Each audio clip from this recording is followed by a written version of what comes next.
This message is brought to you by the citizens at warningvote.com, sounding the alarm for democracy. The echoes of past culture wars resound today, not as distant history, but as a vivid blueprint for today's societal struggles. From the annals of history, tactics of demonization and division have been meticulously crafted into modern warfare against the very freedoms and rights that define us.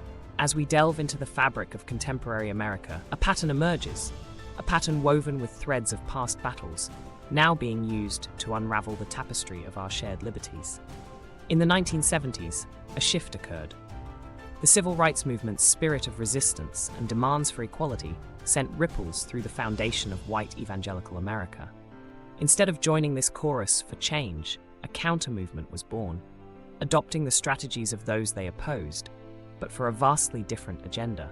This was the genesis of the culture wars as we know them, rooted not in the pursuit of justice, but in the preservation of power.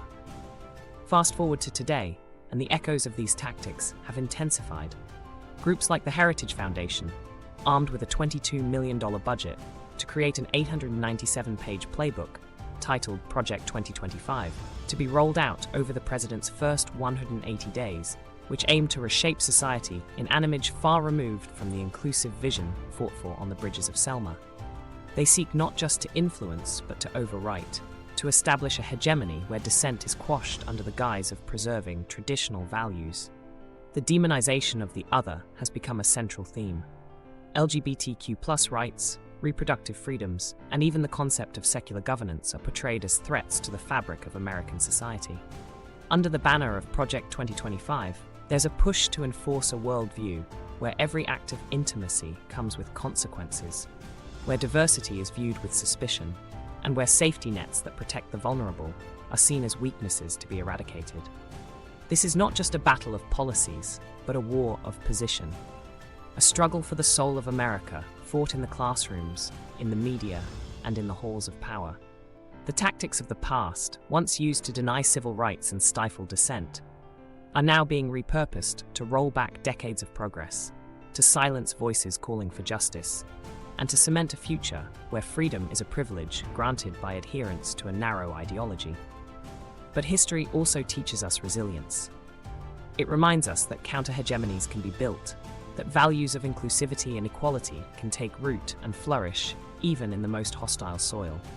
It calls on us to remember that all life is political, that private struggles are public battlegrounds, and that every act of resistance, every voice raised in opposition to the culture wars, is a step towards reclaiming the narrative of what it means to be American.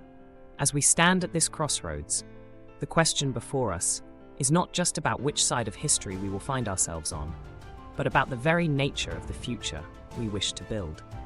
Will we allow the tactics of division and demonization to dictate our path, or will we forge a new way forward, grounded in the pursuit of a society where freedom and rights are not casualties of war, but cornerstones of peace? The choice is ours, and the time to act is now. The battleground of civil society beckons, not just for us, but for future generations who will live with the consequences of our actions. Let's not just fight against something, let's fight for something, for a world where diversity is celebrated, where rights are protected, and where liberty and justice truly are for all. Join us at warningvote.com to learn more.